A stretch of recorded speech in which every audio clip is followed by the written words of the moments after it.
Ciao a tutti, oggi vi farò vedere perché esce così pieno l'acqua calda.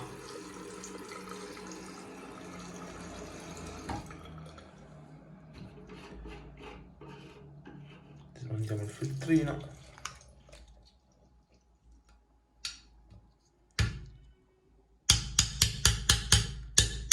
Il problema è questo: tutto questo calcare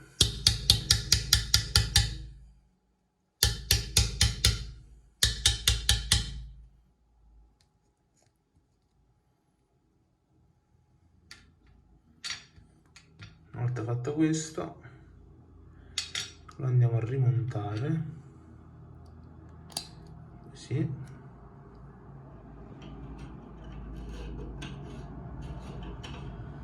Vediamo un po'. Allora, questo è così pulito il filtrino,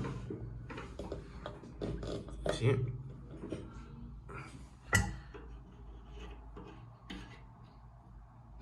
Vediamo. Perfetto. Ciao a tutti, se vi è piaciuto il video lasciate un like.